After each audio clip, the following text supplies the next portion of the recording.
You break it, you bought it, Mr. Speaker. That's not a Republican saying, that's not a Democrat saying, that's just a widely accepted premise in our culture. You break it, you bought it. And let me tell you, Mr. Speaker, nobody broke the border like President Biden, Vice President Border Czar Kamala Harris, along with the mayors and governors of sanctuary cities and states. My No Bailout for Sanctuary Cities Act is about accountability. It's about ensuring that cities and states that refuse to enforce federal laws are not rewarded with federal dollars related to their defiance.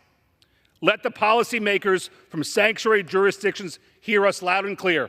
If you incentivize illegal immigration in your city, knowing full well the migrants will come, don't come to the federal government for a bailout. Welcome to Donald Trump and Stephen Miller's America, where the federal government tries to coerce state and local governments to adopt the most anti-immigrant policies. And if they refuse to do so, well, then that entire community is going to be stripped of federal funding for the most essential services. Mr. Chairman, we are better than this. America is better than this. We can fix the immigration system without ripping communities apart and stripping away billions of dollars in vital federal funding. We can solve the problems at the border without fear-mongering and scapegoating immigrants who are helping to build our communities across the country. Unfortunately, that would require bipartisanship, it would require compromise, it would require a commitment to actually solving the problem, all of which my Republican colleagues have made clear they have zero interest in doing. 100,000 migrants have passed through New York City since the spring of 2022. And at the height of the crisis, there were over 64,000 migrants in the city's care, all at the taxpayers' expense. And New York's governor recently proposed $5 billion more to address New York's migrant crisis at the same time she proposed cutting from our kids' public schools. Yet, New York state officials did absolutely nothing to change New York City's and New York State's sanctuary policies. Despite the uncontrolled crisis across the 5 boroughs, New York City has refused to change its sanctuary policies, the very policies incentivizing illegal immigration. Those illegally crossing the border or who feign asylum to be paroled into the interior of our country know that if they make it to New York, they will be given taxpayer-funded food, shelter, health care, transportation, and social services. And hard-working American taxpayers will be the ones footing the bill, Mr. Speaker. Let me make something also abundantly clear. This legislation will prohibit federal funding from going towards fueling the root causes of the migrant crisis. In no way, Mr. Speaker, can this legislation be construed to harm school systems, law enforcement, and other benefits for American citizens. Those entities will remain eligible for federal funding under this legislation. Mr. Speaker, America is like a ship taking on water. And my colleagues from the other side of the aisle, their solution is to merely build a bigger boat.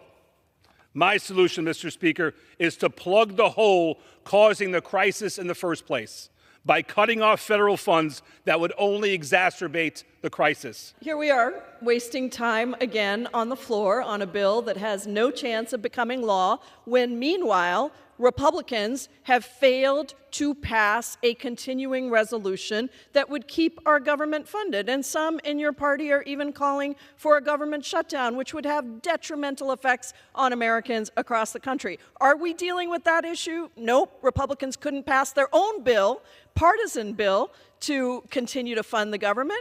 And we're not trying to do anything on that. Instead, we are here talking not about a bill that actually works for real solutions to our outdated immigration system, but we are once again talking about a bill that demonizes immigrants. This is something that Republicans have refused to put forward real solutions to our broken immigration system because, in their own words, they want to keep immigration broken so that they can continue to demonize immigrants and continue to try to make this an election issue. So, here we are today, once again, debating a bill inspired by Trump's Project 2025 that would strip billions of dollars in vital federal funds from states and localities across the country, including in my home state of Washington. Under this bill, jurisdictions that want to keep the proper division between federal enforcement and local law enforcement are penalized for doing just that, taking away any federal funds that might, quote, benefit undocumented immigrants. That makes absolutely no sense on multiple levels. First of all, community trust policies in these jurisdictions foster cooperation and trust between immigrant communities and local authorities. And that is crucial for effective policing and public safety. When immigrants feel safe reporting crimes and working with law enforcement, it actually strengthens public safety for everyone. That is why members of the Law Enforcement Immigration Task Force, which is made up of law enforcement officials from across the country, have expressed concern with this bill, stating that when local police are viewed as colluding with immigration authorities, quote, undocumented residents may fear that they or people they know or depend upon risk deportation by working with law enforcement, and that this fear undermines trust between law enforcement and the communities we serve, which actually can facilitate an increase in violent crime, end quote. That is law enforcement talking about what this bill would actually do, is it would hurt our abilities to protect public safety. On top of that, local jurisdictions have neither the money, the training, or the time to enforce federal immigration laws, particularly when it undermines their own ability to build community trust and do their necessary work. H.R. 5717 is just bad policy. It implements Trump's extreme Project 2025 agenda by stripping localities and states across the country of billions of dollars in federal funding for education, transportation, infrastructure, law enforcement, and healthcare, just because those funds might benefit undocumented immigrants, forgetting that they actually benefit everybody in the community.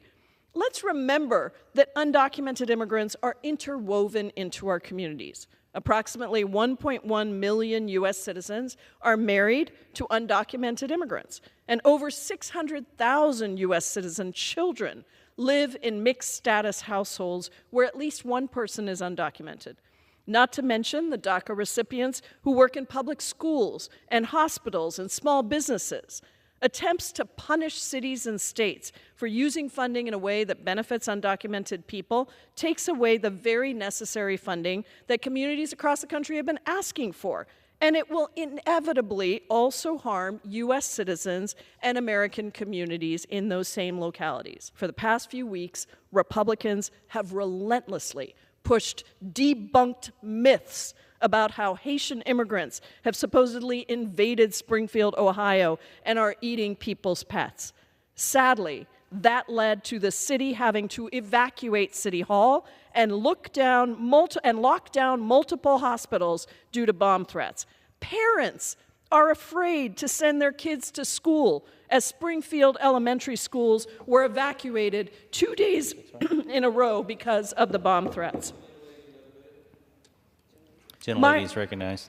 My Republican colleagues love to talk about so-called, quote, immigrant crime and chaos at the border. But the reality is that their callous disregard for the truth, for conspiracy theories and lies and demonization of immigrants has brought crime and chaos to the residents of Springfield, Ohio, putting their well-being and their security at risk. I urge my colleagues to oppose this dangerous bill, and I yield back.